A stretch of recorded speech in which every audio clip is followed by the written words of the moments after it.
إن الحمد لله نحمده ونستعينه ونستغفره ونعوذ بالله من شرور أنفسنا وسيئات أعمالنا.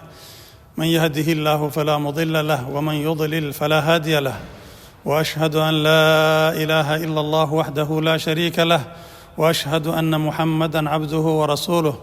يا أيها الذين آمنوا اتقوا الله حق تقاته ولا تموتن إلا وأنتم مسلمون. يا أيها الناس اتقوا ربكم الذي خلقكم من نفس واحدة وخلق منها زوجها وبث منهما رجالا كثيرا ونساء، واتقوا الله الذي تساءلون به والأرحام إن الله كان عليكم رقيبا. يا أيها الذين آمنوا اتقوا الله وقولوا قولا سديدا يصلح لكم أعمالكم ويغفر لكم ذنوبكم، ومن يطع الله ورسوله فقد فاز فوزا عظيما. أما بعد، فإن أصدق الحديث كلام الله، وخير الهدي هدي محمد صلى الله عليه وسلم، وشر الأمور محدثاتها، وكل محدثة بدعة، وكل بدعة ضلالة، وكل ضلالة في النار، أعاذني الله وإياكم منها. معشر المسلمين، إخواني الكرام، رجالا ونساء في أي مكان كنتم، طبتم وطاب ممشاكم وتبوأتم من الجنة غرفا. أهنئكم بإدراك شهر رمضان المبارك. نسأل الله سبحانه وتعالى أن يتقبل منا ومنكم الصيام والقيام والصدقة والقرآن وسائر العبادات. نسأل الله سبحانه وتعالى أن يجعلنا من العتقاء من النار. نسأل الله سبحانه وتعالى أن يجعلنا من المغفورين لهم في ذنوبهم المتقدمة صغائرها وكبائرها. نسأل الله سبحانه وتعالى أن يرحمنا ويرحم آباءنا وأمهاتنا وأحبابنا وأحفادنا وجميع من نحبهم، وكل من له فضل علينا، ولجميع المسلمين والمسلمات في أنحاء المعمورة.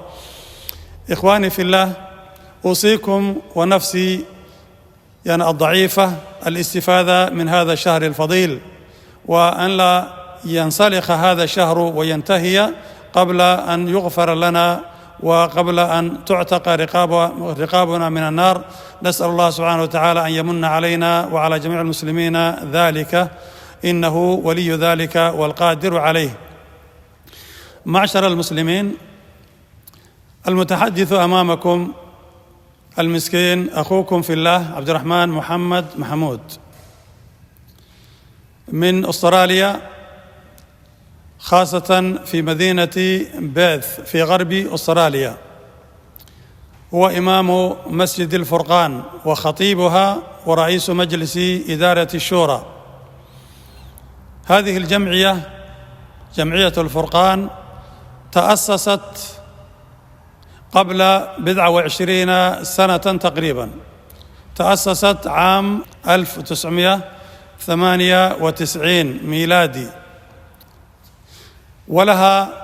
وهي مرخصة من الحكومة الأسترالية، ولديها شهادات تزكية ودعم من الحكومة، وهي مرخصة لجمع التبرعات لمشاريعها الخيرية من أنحاء الدنيا كلها.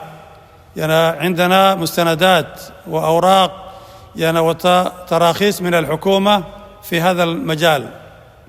هذه الجمعية أهدافها أنها تنشر دعوة الإسلام، تنشر الإسلام، وتوصل إلى المسلمين وإلى غير المسلمين هذا الدين، خدمة الدين وتعليم القرآن وتدريس العلوم الدينية لكافة أطراف أو فئات الجالية المسلمة وكذلك غير المسلمة. هذه الجمعية من أهدافها كذلك الخدمة الاجتماعية للمحتاجين من الجالية. مما تشرف عليه هذه الجمعية من الأمور مركزان إسلاميان: مركز في شرق المدينة في منطقة بيلمونت، ومركز في غرب المدينة في منطقة ملاغا. وكلا المركزان يقومان بأنشطة متعددة، منها الجمعة والجماعات، ومنها تدريس القرآن وتعليم القرآن وتحفيظه، ومنها كذلك إقامة دروس يومية. وكذلك من الأنشطة التي تقوم بها الجمعية الدورات الشرعية لتثقيف الشباب وكذلك تعليم الكبار. ومن الأمور التي تقوم بها والأنشطة التي تقوم بها كذلك المحاضرات الدورية، سواء كانت شهرية أو أسبوعية أو موسمية، عندها أنشطة متعددة. ومن المعروف بداهة لدى كل إنسان أن الجمعية لما تقوم مثل هذه الأعمال العملاقة الجبارة لا شك أنها تحتاج إلى أماكن، إلى مراكز هي تمتلكها وتمارس أنشطتها بكل استقلالية وحرية. أما إذا كانت في أماكن مستأجرة فالأمور لا تتسع، قد يضايق عليك ويغلق عنك المكان ولا يمكن. فبهذا سعت الجمعية لتحصل على أماكن لها، وبفضل الله سبحانه وتعالى وكرمه وجدنا هذا المكان الذي نحن نتكلم من خلاله الآن. بعد سعي وجهد جهيد حصلنا على هذا المكان، وهو المركز الإسلامي في بيلمونت. هذا المكان مساحته الأرضية 4000 متر مربع، وكان عبارة عن مبنى كمصنع كان في الأول، لكن الحمد لله مالكه وافق أن يبيعه لنا، فدخلنا معه عقدا لمدة سنتين ابتداء من شهر رمضان العام الماضي بانتهاء رمضان القادم غير هذا الرمضان الذي نحن فيه. والمبلغ المتفق عليه $2,600,000 أسترالي. دفعنا له مقدما 600,000 والباقي كان $2,000,000. الحمد لله من رمضان الماضي إلى يومنا هذا جمعنا $1,200,000. العدد المتبقي علينا الآن هو $800,000 أسترالي. كان عندنا ثقة كبيرة بعون من الله سبحانه وتعالى ودعم من الجالية أننا نستكمل ما تبقى من المبلغ في هذه الأشهر. لكن هذا المرض وهذا الوباء الذي انتشر في العالم أوقف كثيرا من المساعي والجهود التي كانت ينبغي أن تبذل في هذه الأيام لجمع تبرعات لهذا المركز.